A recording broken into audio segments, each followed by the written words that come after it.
We want to pay the bills, DJ. We Oh, want to yeah, make sure that's you guys, with the short time frame, we want to make That's sure you get paid. For that. Let's make sure our priorities are aligned here. It's on. All right, let's call the Rivergrove Water District. Excuse me, I have not had any alcohol this morning.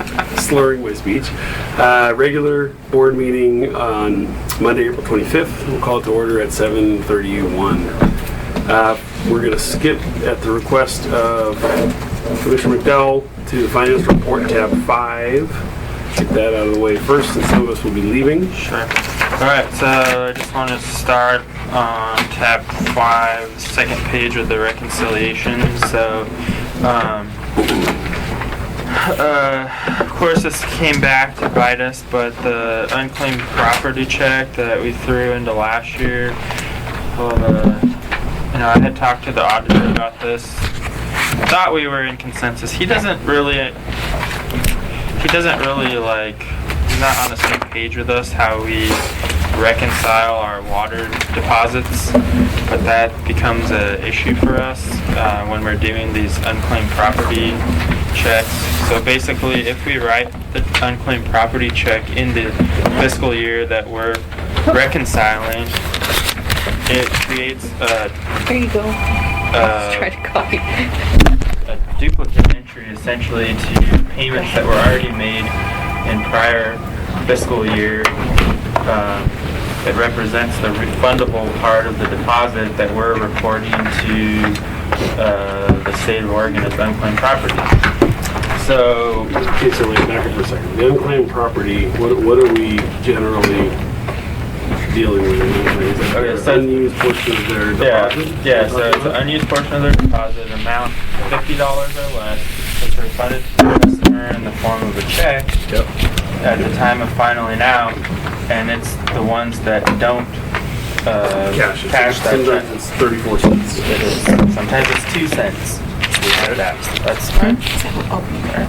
And at any rate, the way that we reconcile, we have the journal entry part that shows how much was committed to the deposit applied, got committed to water sales, which is applied to their final bill, and then the refundable side that comes as a check to them.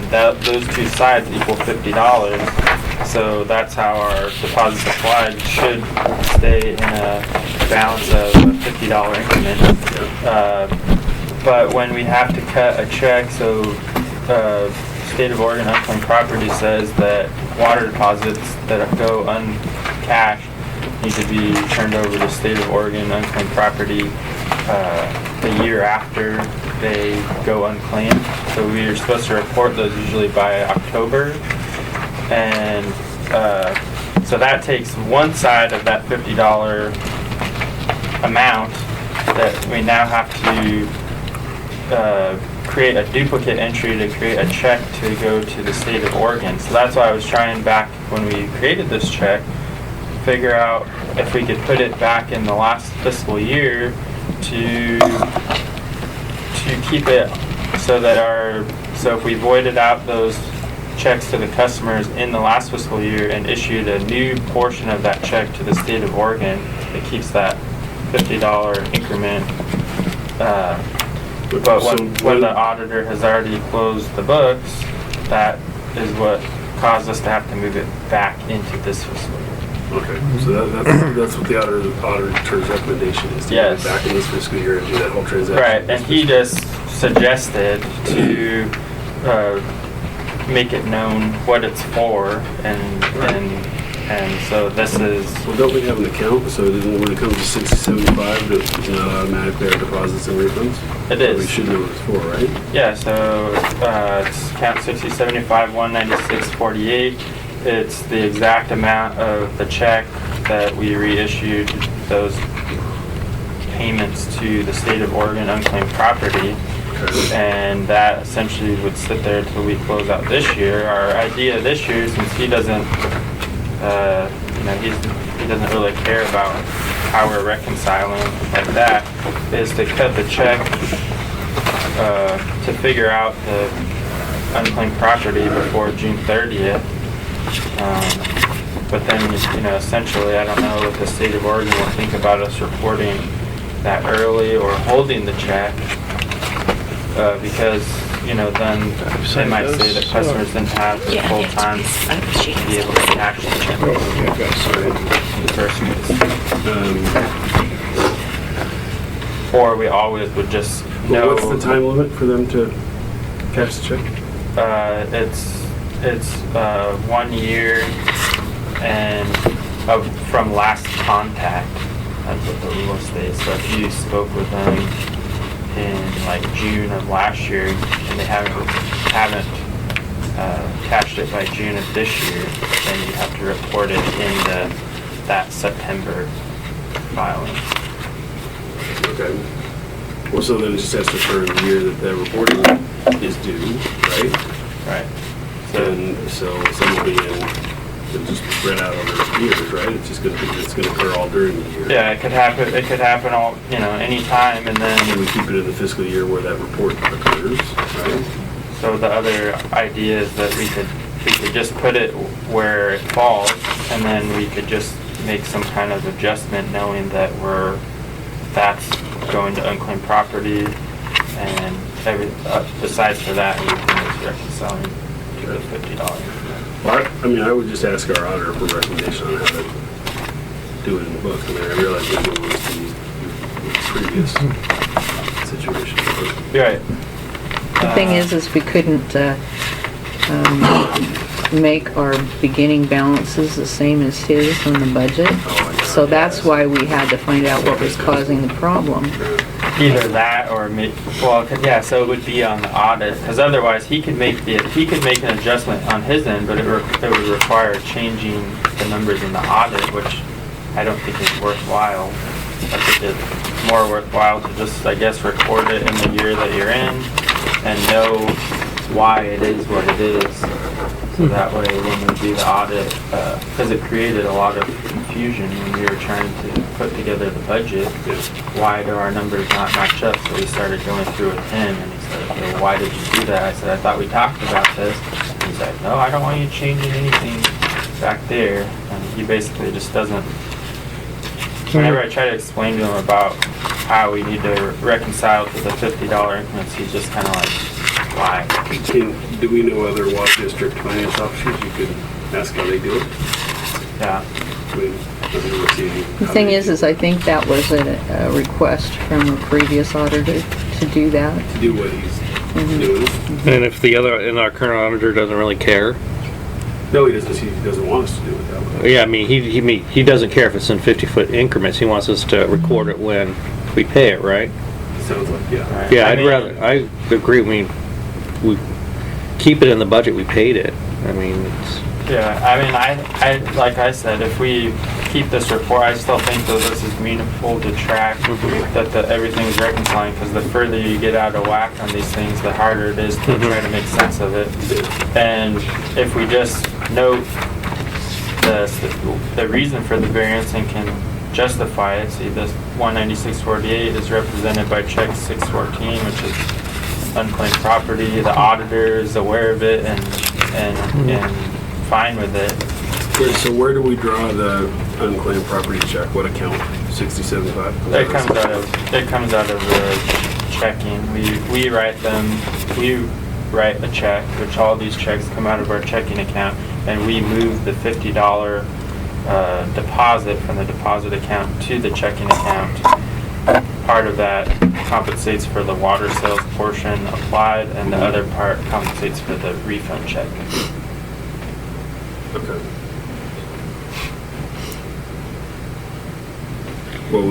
But when we issue this check, Right. what account does it get charged to? 6075? 6075. So it should offset it, right? Well, so here's what I did, and again, he didn't quite agree with it, because I count this as like duplicate entry, where the original check is account 6075. Those were never cashed, therefore should technically be voided, because if you don't void them and you issue an additional check for 19648 out of the same account, Right. you're basically duplicate recording that you paid that That's it. twice. return portion. Yeah. But the money actually does go to the state. They hold the money. They hold the money, and if Until anybody somebody claims comes it to for a claim period it, of time. otherwise it sits in the general. Well, so then fund. I think that's what you have to do. Avoid the first check and issue a check in, maybe you do it once a year or something, whatever the time is. So if we had a 4-cent check, Right. are we saying we're going to void one 4-cent check that the customer never cashed, and then we're going to send a 4-cent check to the state? It's gonna cost us more for 4 cents to do that. Can't we- That's what state law Oh, says. So, But can't we compile those on a quarterly basis or something and send one bulk check to the state? Void the uncashed check, and then on a quarterly basis or some other basis, tally them all up and issue one check just like we've done here? I don't think that they want them that early. They want you to report like, No, it's the ones that are past the period, yeah, right? So I mean, you'd never be more than 90 days past the due date of reporting it to the state. If we did it that way, see what I'm saying? well, one of the things about voiding the check that I think created the problem too is that you're then changing things in books that have already been closed. So what I think the auditor was suggesting is you do an adjusting journal entry July 1, saying you're not voiding the check, but you'll say minus 4 cents to the deposit account July 1, and then when you create the new check, that's how we corrected it. Then you create the new check, and it adds it back, so that his books still show right. Those are closed. You don't touch them, and then, but it still will show the variance, but at least we're complying with not touching closed books. Okay, well then I guess then we have our solution, I guess, right? That sounds like it's a little bit of a hassle. Right. It's not like the clean zeros that we like to see, but I think with the proper justification that we're doing the right thing. And I can ask, I just think that other water districts will say that they don't probably reconcile to 0 cents on that account maybe or something. So all we're saying then is this, in our water deposit account, we're gonna always have it, it's gonna be off a little bit. But it should be by the justifiable amount of the check reported to unclaimed property. Anything else would be some other kind of problem. That's all I have to say about that. Well, Unless you have something. Anything else? I don't know if I have any other ideas for suggestions. I'll, Yeah, well- I'll ask some other districts, Yeah. see how they do it. I mean, it might be worth just getting information and then bring that back to the auditor and say, first say, our other auditor told us to do this, that's what we've been doing, and you don't like it, here's what the other districts are doing, come up with a solution, or just do it as you suggest, either way. And if we have it figured out now, we just keep going up with it, we have it figured out, if that's, but if we want to streamline it, and I get some data, Yeah. the auditor and get approval for it. Yep. Alright, so that's tab 5. Tab 6, everything's fine. We did another transfer to capital improvement fund. We'll see in the next tab where that puts us, and then we're just kind of reimbursing ourselves for invoices paid towards the emergency generators.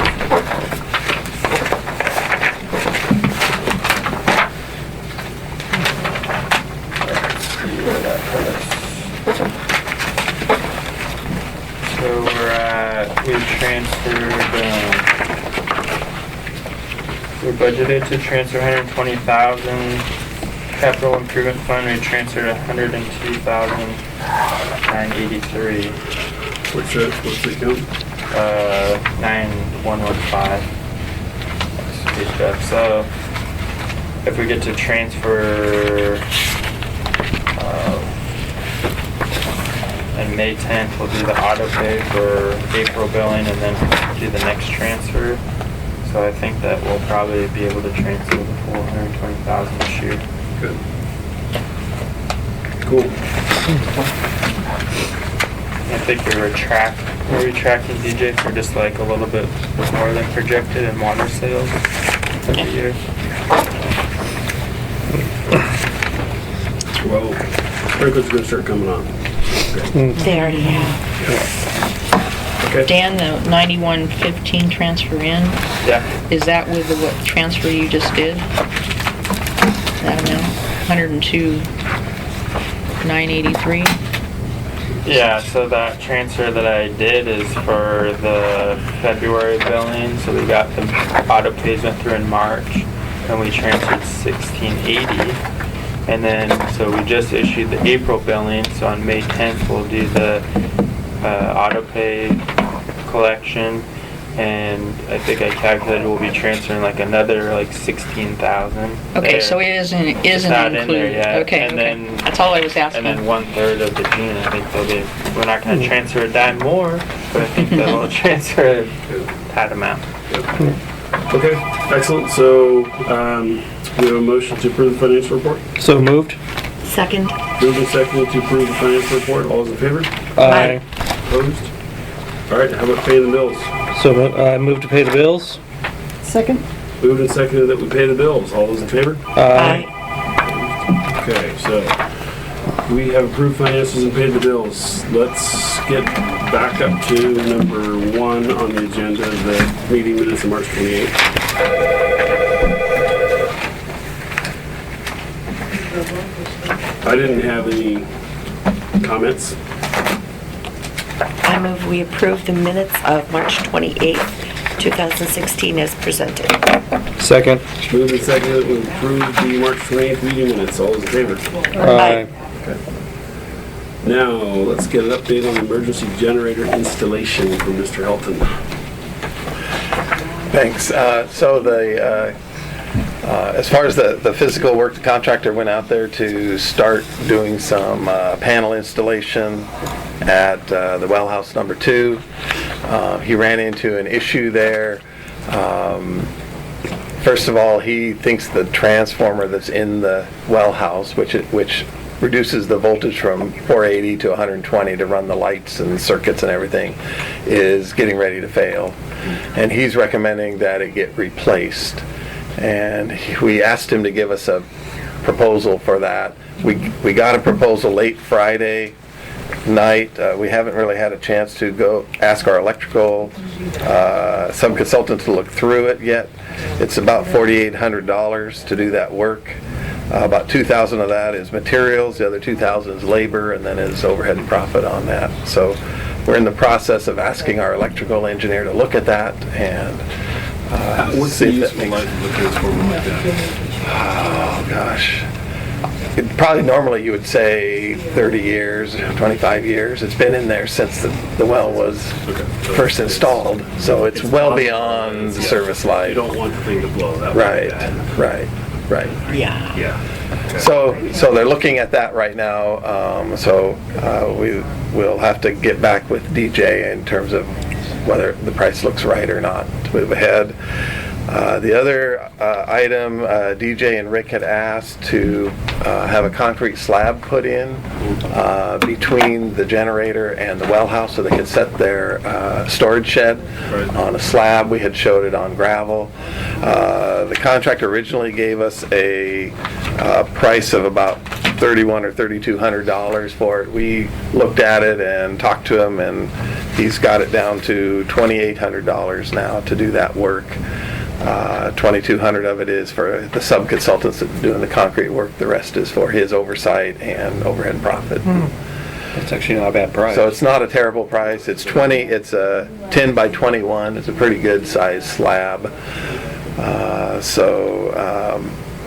I know DJ and Rick were interested in having that installed. Well, I just had a concrete pad stored. It's about that, yeah. Okay. So, And do they put rebarb in that concrete pad? yes, they will. Is it a 6-inch or 4-inch pad? It'll only be 4-inch. Well, no, they're not going to be putting rebar in a 4-inch pad. They'll put wire in. A wire mesh. Yeah, wire mesh. Yeah. So it will be reinforced. We were just talking about the concrete slab part, and I told them we got the the quote just late Friday night for the new transformer, so we haven't had a chance to have our electrical look at that yet. But we'll need to do that. I think they're planning to take this week off and come back next week and continue working on the project. And I think they'd like to get the materials ordered to move ahead with the transformer replacement. And what was the reason they said the transformer? Just old age, yeah. Just they felt like it was getting to the point. Wasn't it like a one phase or something, or? The transformer in there is a converts from 3-phase to 1-phase, right? And the transformer that they're proposing is a 3-phase to 3-phase, and the panel that was delivered is a 3-phase panel, basically with single-phase circuits in it. So it would all coordinate with the panel that was delivered. Does that give us better utility if we wanted to put other stuff in there? It does, yeah. Gives us a little better utility. It balances the load across the phases a little better. And so with a submersible pump, it's good to have the phases balanced. 'Cause they're a little bit, those submersible motors are a little bit tender. So, yeah. Sounds like a good deal to me. I mean, Well, I don't think you can't do anything but, can we? Right. We should move ahead. And then I know they were looking down at, one thing that came up is in the little booster pump house. There's some circuits in there that have been abandoned but never were really disconnected. And the wires are hot. We found a hot wire laying on the ground during design. There are hot wires at the top of the tank that are unused. So I know we've talked about, can the electrician do some work there to get those circuits disconnected, and we haven't received anything from him yet on that. I thought he said they wouldn't budge. The wires, they couldn't get them out of the conduit, right? But they can go back and disconnect them inside the booster Well, Rick said building. he saw that, Yeah. he thought they could cut the conduit halfway down and pull and do a little bit more than just. Well, you still have wire up there to the light in that same conduit, so. Those are all So hot. what's budgeted for that? Oh, how nice. Yeah, That's, hot wires, just, it's probably a couple of hours of work with a couple of people, so, it's probably $200 or $300. I don't know for sure. We haven't received a number from them, but. that makes sense. And there's nothing attached to that little box. In terms of live circuits or Yeah. the light? No, I mean, why is that box there in the first place? Yeah, well, that was the junction box at the roof for the original probes. So the original reservoir, turning the pumps on and off were done by probes that hung in the tank that were live hot probes basically, and when the water touched both of them, it would close the circuit and close the relay. And when we put in the Olson well, we removed all of that and put in a submersible level transmitter, and then we used the computer to turn the pumps on and off, and got rid of those old.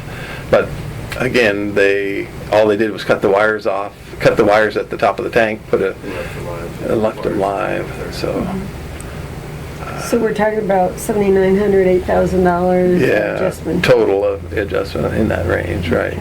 would we charge it to this project each year, or would we charge those to different accounts? The slab and the new... No, we charge it to this project. So it looks like we're doing a little house cleaning while we're... Right, yeah, a little bit of... Good time to do it. Yeah. Exactly.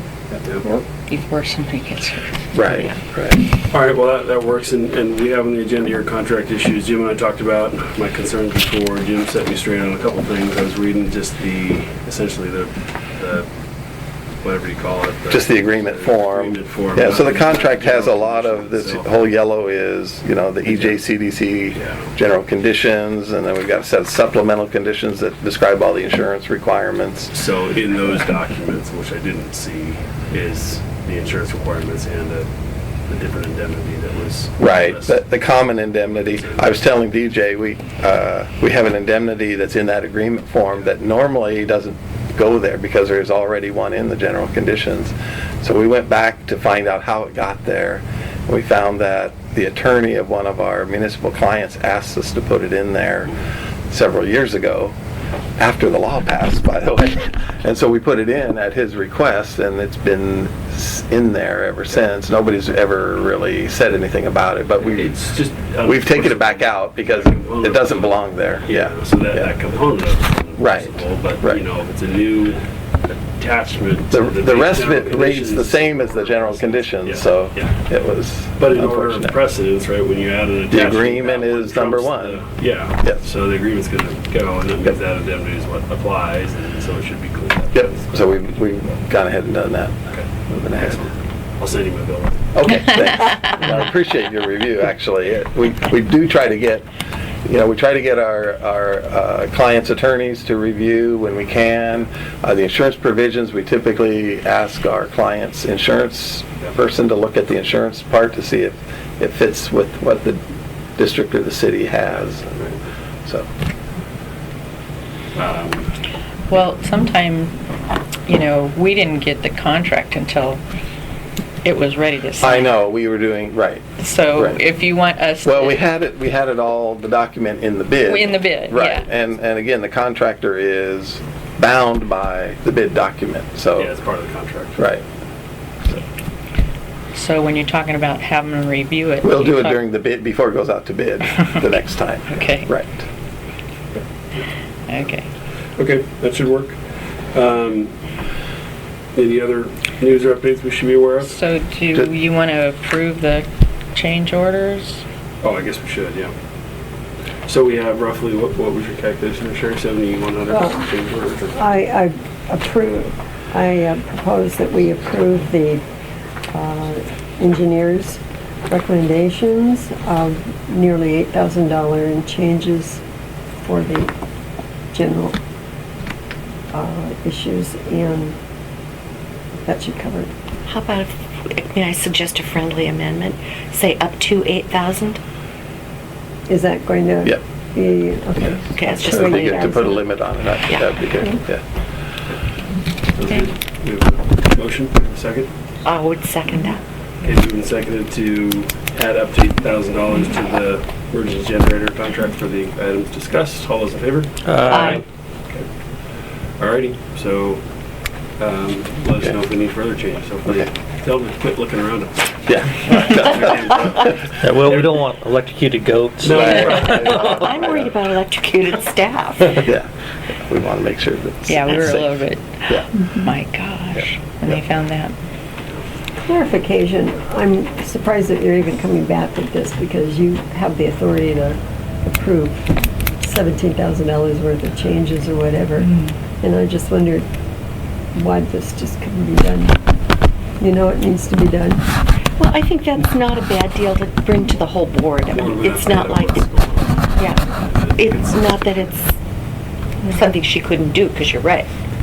But No, just I mean, I knowing don't want that. Jim held up either, if you. Yeah. Yeah.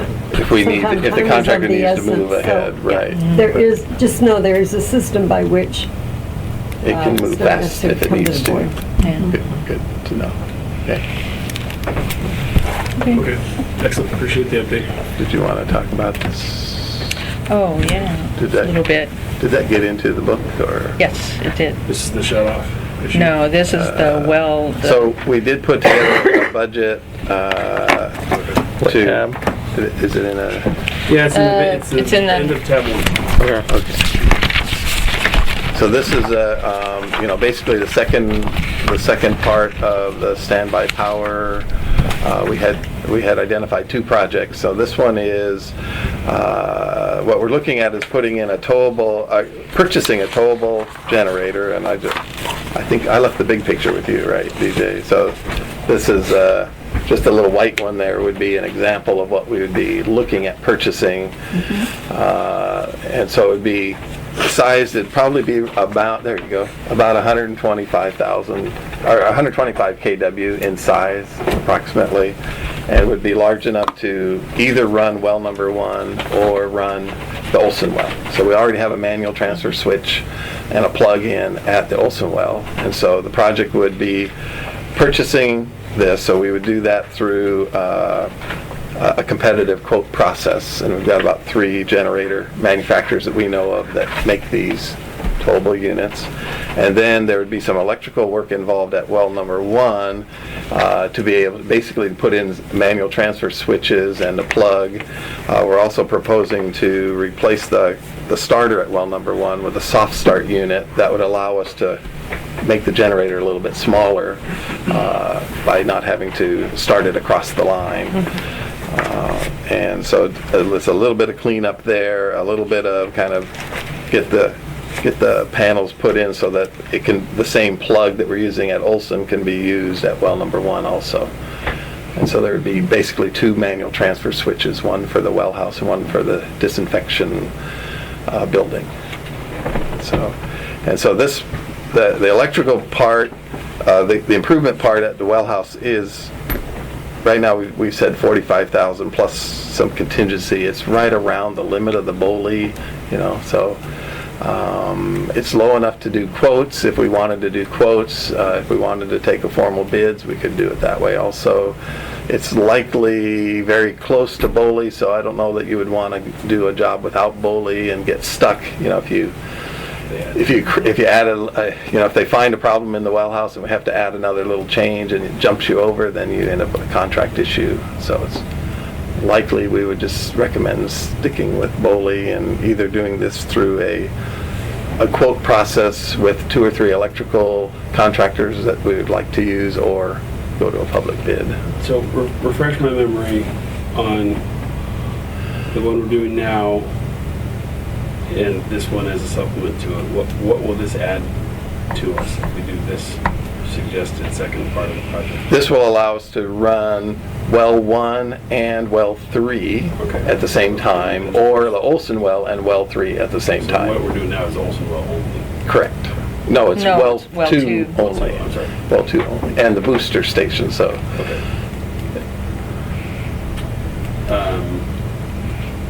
I have a question, because Yeah. in the master plan, you had 280,000 for standby generators. Did that include both? Because that won't, Yeah, 280 was the number we had in there. That was a few years ago, and When you prices are. look at what we're spending now on this. Right, we're getting close to We're at 300. 126,000 Yep. with your cost and the, Right, we're getting up to about 300,000 Yeah. instead of the 280. And again, that was the 2014 master plan. The prices are bumping up a bit, and so. I think we really do need to do the electrical Yeah. issues, because for one thing, the stop starter will help also with our neighbors. Yes, it'll help with the neighbors, right, in terms of any issues with starting and stopping of the well. Yeah, anything you can do to make it easier to stop and start, Right, it, I would assume, increases the life of the project. yes. So if we have a towable unit, we can use that out. I mean, if we had emergency response somewhere, we could tow that to somebody else and be a good neighbor if we had to. Yes, yes, you could. Assuming they had the right kind of Yeah. electrical Yeah. acceptable for it.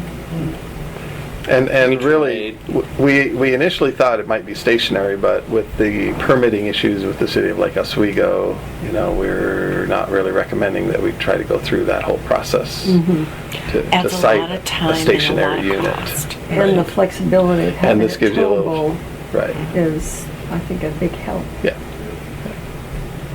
On balance, it looks a little bit more expensive to do it that way though than what we're doing now. Correct, yes. So. Yeah, the Well, generator more itself that we purchased Yeah. for well 2, for instance, was in the $50,000 to $55,000 range. So there's some extra cost to get it on the trailer. There's also some extra cost for the exhaust system. So once you put it on a trailer, we have to meet something that's called EPA Tier 4 regulations, which is higher emission standards than the one we're putting at well 2 is a Tier 3, so a little bit lower emission requirements. So, what do we need to do this? Do we need to have a roof over this thing? Do we need to, or is it store out in the open? We were going to store it just next to the shop, Yeah. and probably would recommend just getting one of those stand-up tarp canopy things and put it over it, and then you typically metal. just leave it plugged in for the battery charger and, $120 at Harbor Freight. yeah, I wouldn't put that in the contract. I'd let you guys just get something and put it on there. These are designed to sit outside, but it'd be nice to have it. Well, up under cover the up. trees and with the Yeah. moss issues. Right. Keep it covered. Yeah. Yep. Okay. Well, so should we authorize you to get what's the next step? So I had put this together for DJ to help with the budgeting process for this coming fiscal year. I think you have money now to get started if you want it, because we budgeted the full 280 this fiscal year. So we could go ahead and start on the project now if you'd like us to. I'd like to see the electrical stuff get going. So, So should we start tomorrow? Sure. you're not going this afternoon? What the hell? Plenty of time. Okay, yeah. Sean will be that, and I will be there after work starting to plow. Right. Yeah. Okay, well, I mean, I'd say we could Yeah. get started on it. I think it's necessary. It's the second phase that we expected, so we already got money in there for it. Do we need to approve that, DJ? Do we need a motion and approval for it, or we need to, or you can get them started based on your authority level for now until we decide to authorize the whole project?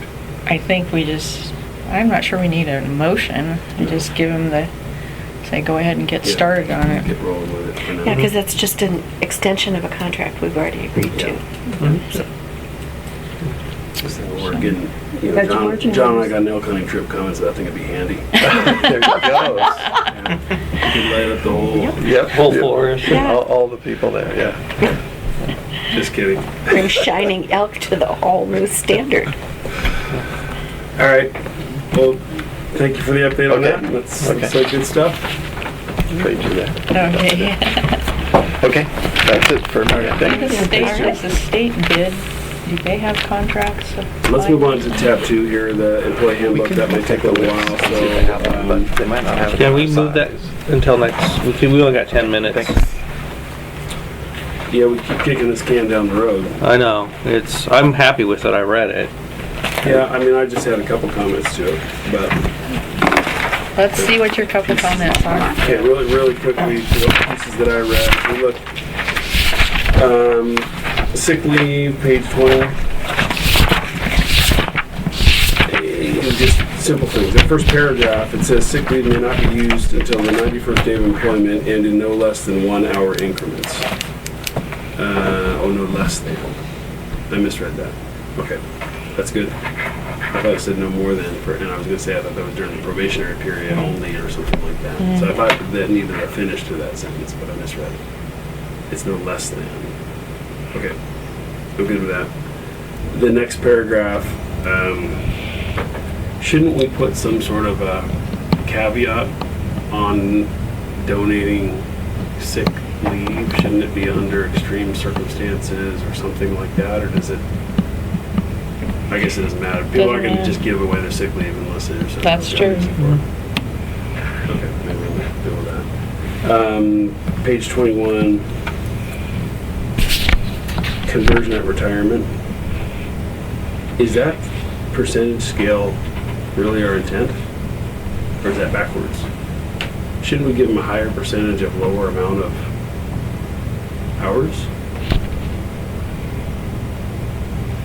I mean, if you think about that, up thing to is- 700 hours, they're getting 350 hours roughly, and then if they get up to 1,000, they're getting 700. I mean, shouldn't it be the reverse? Shouldn't it be a higher percentage of lower accrued hours? No. So this is an incentive to bank your sick pay, is what we're trying to say here? Yeah, So this is an more- incentive not to abuse it. Okay, so if they bank a whole lot of it, Yeah. they're gonna get a big bonus into their deferred. Yeah, because it's like, oh gee, I don't feel like going to work today, I think I'll call in sick. Oh, wait a minute, if I retire, I'm gonna get, So we're holding this carrot out there to say you bank more and more. You better- and you keep better coming to be- work instead of calling in sick. yeah, you better be sick when you call in sick, otherwise, if you're here until you retire, it's gonna affect. It just didn't seem all that equitable from my perspective to give them. It's more, an incentive to prevent abuse. Okay.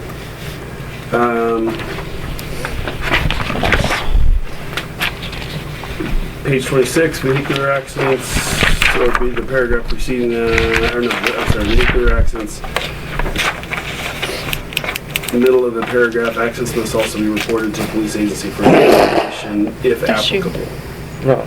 When it's an accident, we can decide to define accident. You don't have to report, if you get hit and run and it's under, what is the threshold value? Oh, it used to be 750 bucks or 400, something? but it's Yeah. more. Then you don't have to report it, so I Yeah. think we should just add a caveat if applicable. Because otherwise you might have to report every single thing that ever happened. You know, I don't think you really want Yeah, to. somebody keys your car. Yeah. Next paragraph has a whole bunch of things about injured workers must fill out workers' comp claims, and of course that's the law, but it seems to be out of place to me, as it's in the vehicle use policy. Shouldn't that be in some other policy? That's the only place we're talking about workers' comp plans, and then the safety thing, maybe we are. Every time you file a claim for physical therapy or anything like that, the first question is, was this the result? Was this the result of a vehicular accident? And So that's why we have it in here. I would assume, knowing that It that's, just seems to be in the wrong place to me. But, you know, we have on page 33, we have workers' comp insurance under safety. But whatever, I don't think it hurts to have it there, I guess. It's just a little bit redundant. But that's really all I had. I guess I don't have any changes. There's an errant period in that section, Yeah, I saw the errant period. but I think that'll. I thought, I wasn't gonna say anything about it, give some, some other grammarian. yeah, So otherwise, I'm good. it's on page 26. So do we want to approve it and get this thing down, or do we want to? Does anybody else have comments? No, I'm fine with it. I move to approve the employee handbook. I'll second that. Moved and seconded to approve the amended employee handbook as provided. All those in favor? Aye. Only took us a year. That's all? All right. Good, we got an employee handbook. Excellent. Everybody will have it signed by this afternoon. It took us forever. All right, budget committee approval, tab 3. Do you have an open spot, it looks like? If you do not have anybody, I have 2 more names that I have not contacted because I just got them. So I can do that today. Okay. So, One is a young woman who lives in Rivergrove, young family, and the other one is an older woman who lives on Benfield.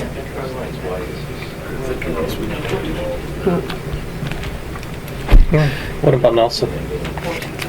And Nellie might help. You'd be willing, or Troy Johnston. Can I make the pitch? We need another woman. Okay. I don't blame you. I mean, obviously, I like diversity. Yeah, I do. I How think about that's- Nelson's wife, Kristen? She's a business Might be owner. one of the- Yeah, she's a business owner. She She's, is. I think who else would fit that bill? How about Kate Doherty, Kate Morris Doherty? yeah. That's his wife. She would be really good. Mhm. Maybe Missy Hahn. Who? Missy Hahn. Kate Hahn's wife. Just thinking we could- Go ahead. there's some Contact away. Sharp ladies in Michigan. Yes, there are. There are a bunch of them. Yeah. Okay. I'll see. Check it. Okay, I'll send out emails to both of these women. One of them I think is going to turn me down. The other one maybe. So, if we've just got say a that we need to choice. get it right away and then that they need to be available on the 19th of May at 5:30. So we probably have to be available too, right? Huh? We all have to be available. Yeah. All You right. said the 18th of May? 19th. 19th, yeah. What day of the week is that? Thursday. This is baseball. I know, it's a baseball thing. So I guess you could approve the 4 sitting committee members with another one to be volunteered. I move that we approve the 4 current board members for reappointment and have a 5th at a later date. Second? Moved and seconded to approve the proposed budget committee roster, and we've one to follow soon, hopefully. All those in favor? Aye. Okay, we have a budget committee. It's a quorum at least on the budget committee. Are we gonna do an executive session right now? Or we're running out of time? I know, we're running out of time. I am really not ready for talking about labor negotiations and making suggestions. Being we have got the budget figured out, I would like to, and anything that would be raises wouldn't start till July 1.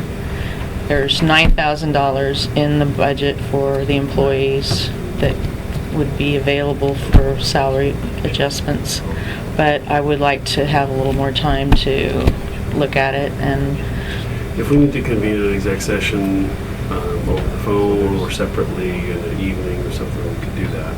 So We ought to be able to do a quick one. Once you get that together, we can, I mean, Yeah. do we have to provide notice for an exec session? What? We don't, do we You have to provide it to Just the media who might media. be interested. Notice? Okay. yeah, that's what I have to do. Okay, so as long as we can put some notice out, we could do it in the, between meetings here if we need to. Yeah. Okay. Let's do that. Okay, so we But passed. I just need some more time to do a little more research. So, budget update. DJ, can you, while Dan's working there, you've already just given us the... Yeah, I kind of had it in number 9 section. We got things in there, and we're expecting the water sales a little bit more, and we've got actual numbers up until April, so you know, we're just talking about the June billing, and you only get a portion of that. So I think we're pretty well set. If you look back on number 9, and you see the table there, shows us ending there at 662,726. If you do the 8% rate increase, that number right here, this 717,120, that would be just a strict 8% increase. Well, sometimes they conserve water when the prices start going up. So basically, we just put it at 700,000 to have a little conservative numbers. And So, but we're at 653, or no, we're at 525 now, right? No, I'm sorry. where are we? Budget to actual.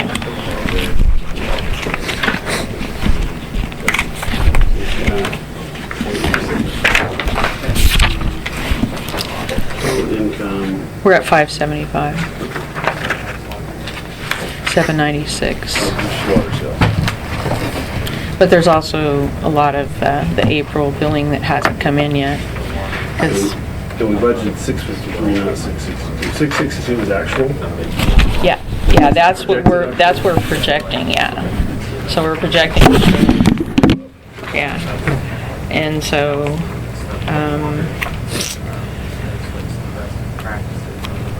other than that, in the budget numbers, I don't know if you had a chance to look, but what we tried to do was not really touch the 8% for any of the personnel numbers. I had Dan figure out the personnel numbers, and that's with having Brian on full-time after the year starts, or after September, whichever we decide to do. And the transfers, we were at 120,000 this year.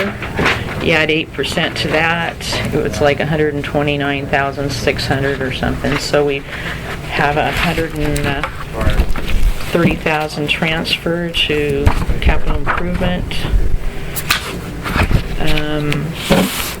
Another thing that went way, if you look at page 2 in the budget details, the contingencies, from last year's budget, it was budgeted at 74,738. We're at 111,514. So that contingency also went up more than 8%. Which is what we're hoping for. which is what we're striving for. Like I said, we didn't really touch the 8% because, like I said, the transfers, we added 8% to the capital improvement, and we added more to the contingency. So I would bring you 3 options, but I don't really have 3 options. This is kind of it. But it looked good as far as, I was kind of sitting there going, where did this money come? Magic. You know how the school districts or the state says, but we found some more money. But what really happened is in that, in this tab back here, I hadn't changed the February numbers to what was actually billed, and it was like 73,000 I had instead of the 87. So when I figured that out, because I put in the April ones, and I'm like, how come this is 73,000 with 16,100 cubic feet, and this one's 85,000 with 16,071. So when I got that figured out, because we had went through the budget and we picked out numbers where we could save some, where we thought we could, by looking at historical numbers, where we could bring the budget expenses down. But then when the,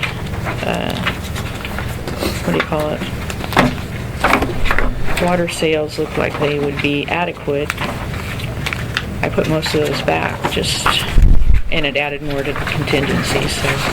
So if you have any questions, that's what we'll see at the budget hearing pretty much. And and like I said, once these are passed, and we can talk about wages later, and wages, any kind of increases would go July 1. John, does the COLA, is it 1.1% this year? I don't know. I think it's a little bit higher than that. I'll look. I'll get back to you. You guys got it right. You got to pay more. No, the COLA. That's RC COLA. I'll answer that question really quick, then I'm leaving. So. Okay.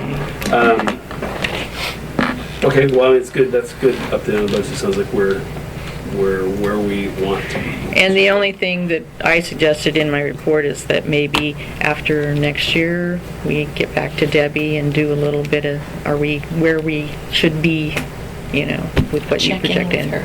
Yeah. Yeah, did her contractor, did it include updates? No, So we're gonna but I'll pay her have to- probably to, Have to see what it would cost.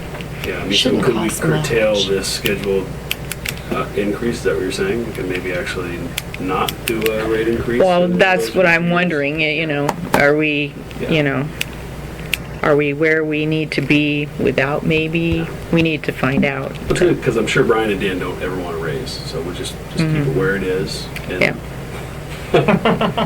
Just And we kidding. get to double our salaries. Oh, okay. 2 donuts well, instead of sure. 1. I think we should triple our salary. Oh, triple, okay. Here, here. I'm with it. 2 times 0 is a good number. Okay, so I guess you're down to the delinquent customer. Yeah, can we have a quick synopsis of this? Because John and I have to get rolling. Well, I talked to our attorney, and he sent that little email about what, our... I'll get back to you on that. I actually have to go. Okay. Yeah, get back to me. Oh, and we need somebody to sign checks, and Chris has done it for the last 2 months. Just let me know. Okay. I just have them right at 7:15 in the morning. I'll stop by and sign them. Okay. Just text me the night before. Okay. Right? Yeah. Bye. So I guess John volunteered. See you, John. John or Sean? I heard John. Okay. That's what he said.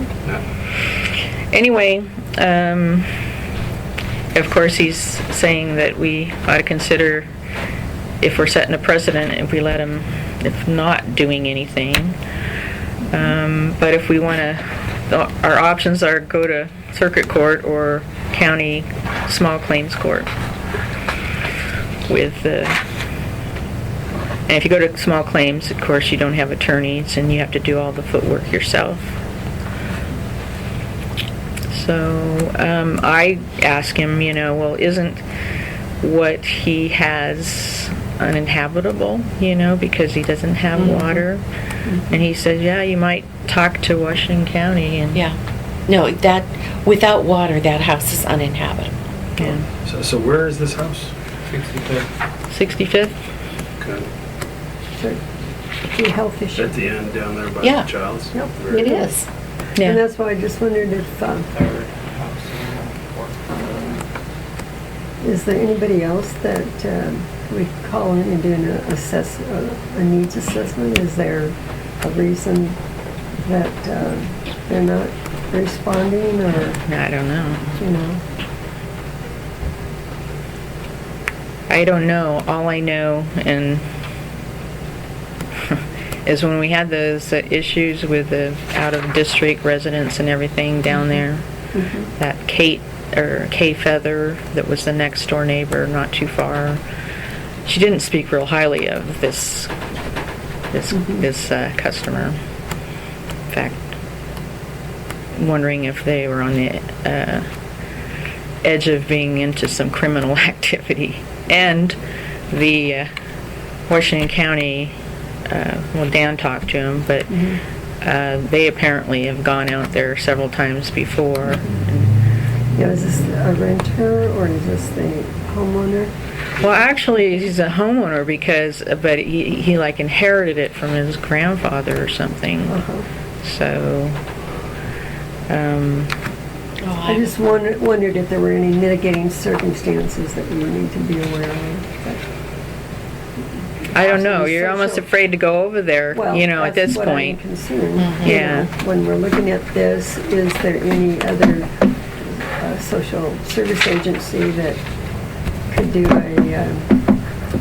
evaluate an assessment? You have to have cooperation from the individual, and I would say you can pretty well predict he's going to be non-compliant. So I'm sorry, give me I'm reading it on the fly here, and I didn't get a chance to read that because I was reading the handbook.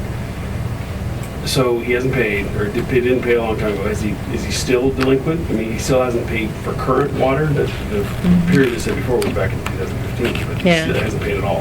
Hasn't paid at all. That period way back. So When over a year. it first got shut off, what was it? Was it $301 then? Yeah, something like that. So can't we just? He's cutting locks off, but don't we have another shut off valve somewhere?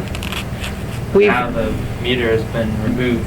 Okay. So And it's been plugged with a certain plug that they can't get Okay. So he's shut off. He's shut off. The water service to the entire house is gone. Okay. And then we pursue collections, right? Well, that's another thing. He said you could send it to collections. We're a water service agency. We're not a social service agency. So it's too bad the guy's got a rough life. But the fact of the matter is, we gave him water. He didn't pay for water. We shut him off. He owes us money. It's that simple. We pursue collections, as far as I'm concerned. That's what we should do. And probably for safety of our employees, we don't go knocking on his door because he's already shown that he's hostile. Yeah. So we pursue collections and let the courts deal with it. And if we can get any money out of the guy, we'll get money out of the guy. I am reluctant to get an attorney involved simply because that's going to incur costs for us, and I would have considerable doubt that we would ever collect any money. Well, me too. So I think we go the collections route. I'm fine with We that. get what we can get. Yeah. I think going to small claims court, that assumes that we're going to have a response on the other side, and we're not Yeah. going to have that. And even if you get So, a judgment in your favor, it's another thing to collect it. Sure. yeah. Yeah, we did that on the You're guy still on back at Dawn. square one. Yeah. So Yeah. I just think I think our response to delinquent payment should be collections. So Right. we're at $560 owed right now. Okay. Send it to collections and hope we get that half. Yeah. And accept the very real possibility And we we won't. write off the rest of it and we move on. Yeah. Like I said, it's not, we don't want to be heartless, but the fact of the matter is, we're not a social service agency. No, and So- he has cut off 2 locks with no communication with the Can we district. back charge it for the locks? Yeah. we Well, did. that's why he's now at 500, because our fee for lock destruction is $100. And so he was at 301 and now he's at, or 358. Sounds like the right response to me. I really have to go because I don't want to be late for my meeting. So that's 8. Pump reads 9. You guys want to continue without me?